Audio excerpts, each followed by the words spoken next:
बिचनवाय हाट काला रे मनमोहन लाल देखे तो गोपाल सभय विसरू काप गडारू देखे तो सब कुणी घेरा कान्हा रे मनमोहन लाल देखे गोपाल सभय विसरू थुकतो थकिए थुकते थकिए भागा रे सब मन का धोखा कान्हा रे मनमोहन लाल देखे गोपाल सभय विसरू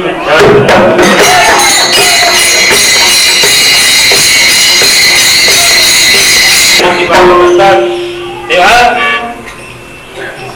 तुकोबाराया या गवळीच्या रूपाने निज भक्ताची स्थिती सांगतायत खऱ्या भक्ताची स्थिती सांगतायत की परमेश्वराचा त्याला ध्यास लागला परमेश्वर त्याच्या हृदयामध्ये प्राप्त झाला त्याची देहावस्था काय होती ती या गवळीच्या रूपाने सांगणार आहे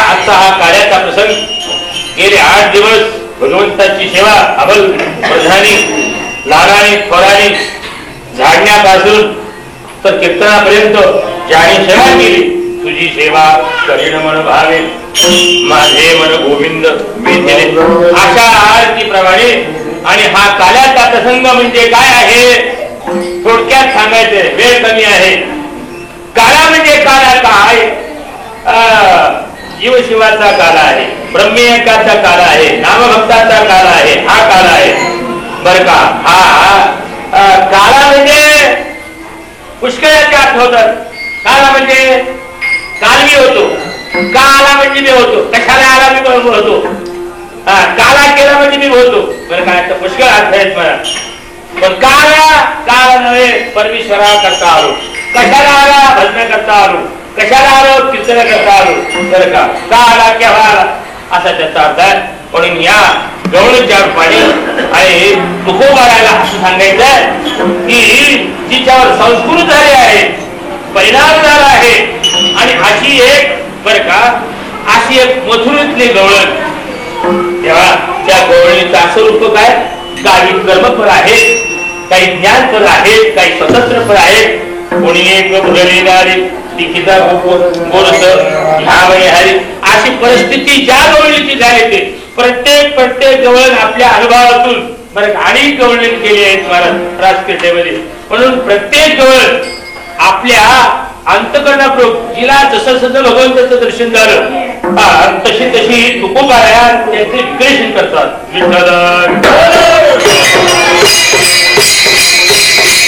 असा जातीचा धंदा होता की दही दूध हे दूध झाल्यावर आणि मग ते मथुरेला न्यायचं बरं का म्हणून अशा अनेक गवळणी निघाल्या बरं का सगळ्या गवळणी आणि भानुदासाने त्याचं वर्णन केलंय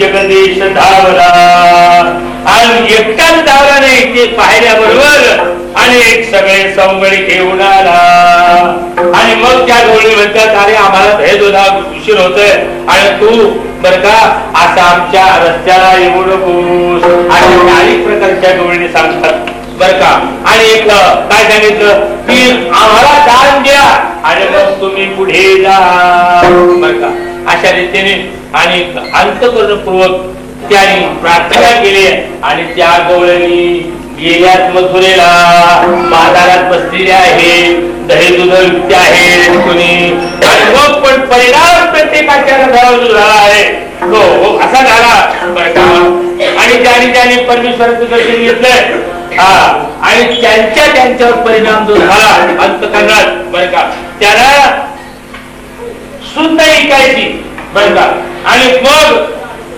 प्रत्येकाने त्याचं वर्णन तुकोबाराने सुद्धा वर्णन केलं बरं का इकडा डोळा पैसला म्हणी आणि तोची बधनी उच्चरी गोविंद घ्या कोणी आणि ते म्हणतात गोविंद घ्या कोणी दामोदर घ्या कोणी असे म्हणू लागले आणि जवळ आनंदी मथुरे जाग आता सुद्धा नाही का जेवणात पायी काढली कीर्तनाला बाई चालली म्हणजे काही काही बाया असतात बर का जनाबाई होईल बर का. आता सुद्धा निंदा तशी पूर्वी सुद्धा निंदा होतीच महाराज. हा पण जे कट्टर भक्त आहे तो जगाला जातेच नाही. कोणी सुना कोणी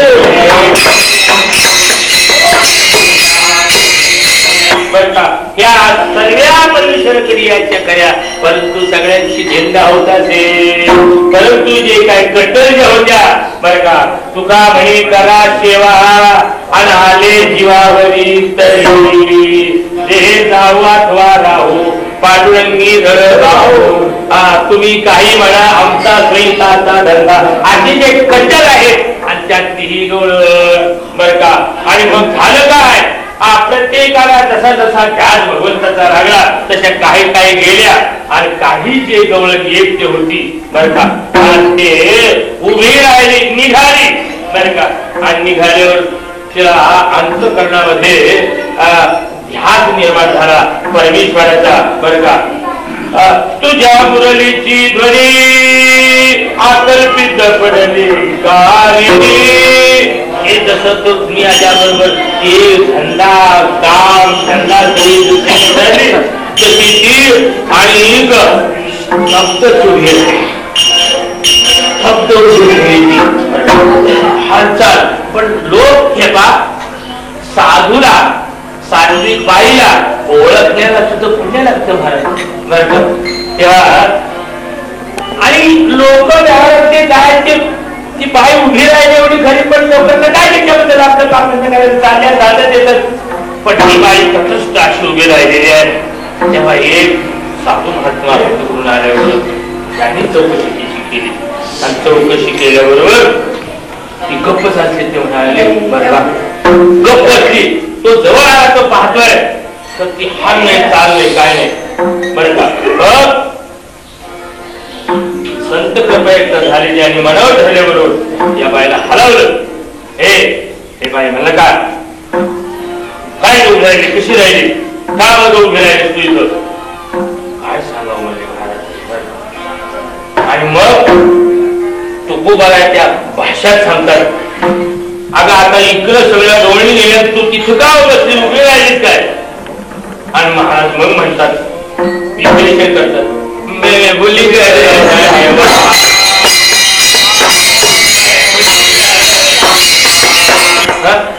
अगं वाट कोणीकडे बोलून गेलीस तुला कळत नाही. तू आलीस ते तुला कळत असं काय झालं काय का पुढे पिढी उडलीस का काय झालं काय परिणाम म्हणजे असं झाला काना रे मग मोहनलाल. तो काना मोहनलाल आहे ना तो लाली लाल माझा अंत करून सगळं रंगून टाकले त्याने बरं का. आणि मग केव्हा जायची तू अहो देखे गोपाल सबरे विसरू सगळं विसरून मी गेले आता. बरं झालं तर राहू दे आता जा बघू तू घरी बरं का. जा बघू घरी हो म्हणजे जाते घरी म्हणल्याबरोबर पाय असा उचलल्याबरोबर तितक्या त्या भगवंताच्या ध्यासामध्ये काप गडारू उचलला पाय. अगं का जायला महाराज म्हणले मी पाय उचलला शेवटी तर कृष्णच खाली दिसू लागला. काप गडारू देखे तो सबई कुणीही फेरा. जिकडं बघते तिकडं बर का कृष्णाच मला दिसू लागला. कुठे पाय ठेवू काप गडारू देखे तो सब कुणी घेरा. गाणारे मन मोहनलाल देखे गोपाल सबई विसरू बर का. पण त्याने सांगितलं बाई भगवंताचा ध्यान जरी लागला तरी तू अमर आहेस. प्रपंच करून परमार्थ कसा करायचा मी सांगतो तुला माझ्या आज्ञा पाळ बर का. आणि म्हणून त्या साधूनी बोध केला आणि बोध केल्यावर तुकाराम महाराजची साधूनी बोध केल्यावर काय दशा होती बर का. तुका म्हणे काळ आता करू न शके बळ. आणि लक्षात ठेवा की माणसाच्या प्रपंचाकरिता असताना परमार्थ करता असताना बर का जीव तितका मोकळा होत नाही. कारण त्याच्या अंतःकरणामध्ये हजारो संकल्प विकल्प असतात. म्हणून जीव बर का मोकळा होतच नाही.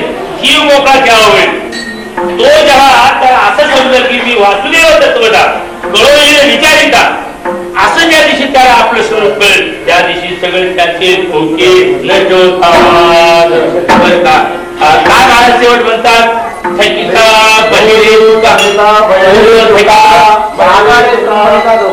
म्हणतात तुकाराम महाराज म्हणतात माझा जो धोका होता माझ्या अंतकरणात ते किलबिल होतं तेव्हा ते सगळं नष्ट गेले. भागा आले सब मनका धोका.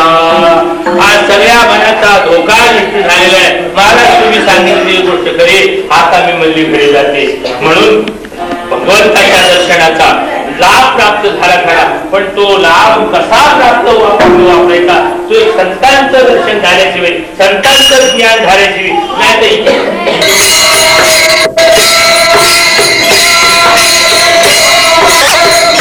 जेव्हा त्यांचे सौंदर्य मित्र जमले आणि सगळे मित्र जमल्यावर परमात्मा हा राजाचा नंदाचा मुलगा असल्याकारणे नवलक्ष गळे त्याच्या गाया आणि हे जे होते ना गाडी पैलवान सगळे गाया होते त्यांच्याजवळ सगळे पण हे जीव स्वार्थी असल्या कारणाने बरं का काही काय असे चिंगू साहेब श्रीमंत असले तरी जीवाला खायचे नाही आणि बघ ते सगळं दूध बरं का मथुरेला न्यायचे तेव्हा सगळे लोक जमले ते पोरं यावे मला सगळे इकडं आल्याबरोबर काय मला आपल्याला हे देशाचं जगाचं आणि हे सगळे जे दुष्ट लोक यांना मारायचंय मागा शक्ती नको का मला हे तुम्ही असे कसे नाही दूध का देत नाही तुम्ही मला काही माराल का हे आपली पोरं कशी आता रोज कशी भेटी काढतात पोरं कशी पळतात कशी आख्यान करतात कशी गुंजात आणि कशी काही काय करतात माझं नवं ऐकतात बरं का हे पोरं तशी बघा कशी गुलजार आहे कसे दिसतात गुपूच्या गुपू बरं का काही पायवान उद्बत्ती पायवान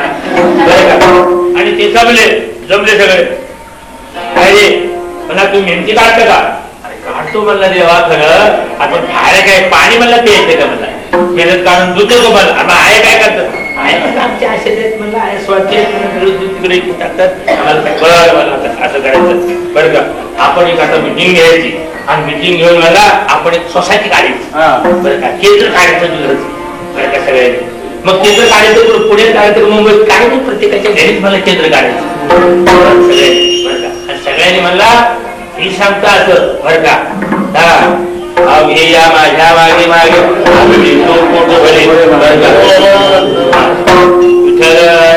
मला काय केलं तुका म्हणे काळ आणि आता कळू नाही शकेल लक्षात ठेवा आता तो बळ करू शकेल का तर संतांनी आमचं कृपा दिली बरं का संत कृपा झाली तुम्ही सांभाळलेली संती अरे भय सगळे करती आता काय बोलायचं घरात एक केली हातोफळी केली त्याने कट्टर केली हातोफळी म्हणून बाबा सांगतो अरे त्याचं काय कारण आहे जगाला नव्हे समाजामध्ये जगातामध्ये असे होऊन गेले शिवरामध्ये बिरामध्ये एक जगाला भारी झाला एक शिवाजी महाराज भारी झालाय ज्ञानी महाराज भारी झालाय तुकोबराय भारी झाले एक प्रल्हाद भारी झालेला आहे तो कशाच्या जवळ ईश्वराच्या चिंतनावर पण अशी निष्ठा पाहिजे पण या तरी माझ्या मागे या बरं देवा ठरलं बरं आता तुमच्यावर खरा आमचा विश्वास आहे ठरला आता पुढे काय करायचं आता बरं तू जसा आहेस ना तसं आम्हालाही वाटतं बरं का तू जसा आहेस ना तू जसा आखरी आहेस ना आम्हाला तसं माझा आहे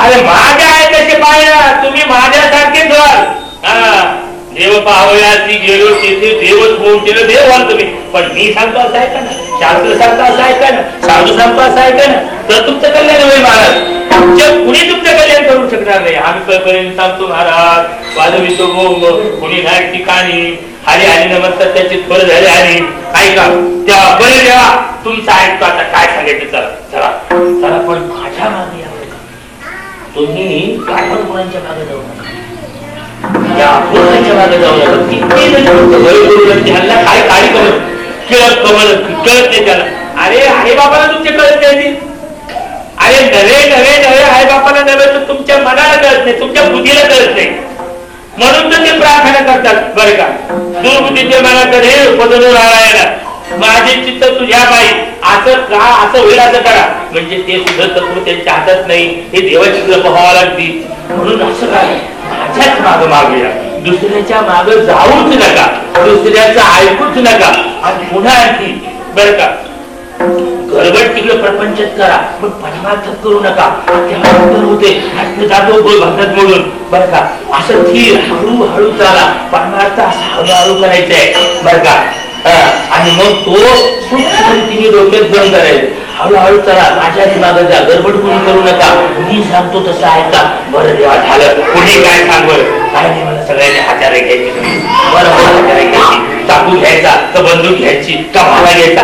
अरे नाही म्हणला, तुम्ही खडी घ्यायची, तुम्ही सराठी घ्यायची, तुम्ही माती घ्यायची बरं का. लक्षात ठेवा. विठ्ठल विठ्ठल. त्या म्हातारी माणसं मला झोपतील मला बरं का. त्यांच्याच घरी जावं बरं.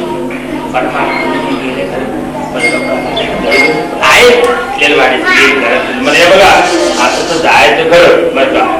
देवा असं पाहून सगळ्या गोकुळावरी सगळं असं झाले. मला सगळ्या जवळची हुशार झालेली आणि काय करतात की ते सुटले तुम्ही हो दाबी करेल पण सगळी कुलप लावतात मला 9 तारची बरं का. मग काय करायचं, कसं जायचं. महामुंचं पाहायचं मला त्यांचाही मोठा मोठा वाडा आणि मोठे मोठे वाडे जायचं होतं. मला ती एक मंत्र शिकवलाय मला पण एवढं करा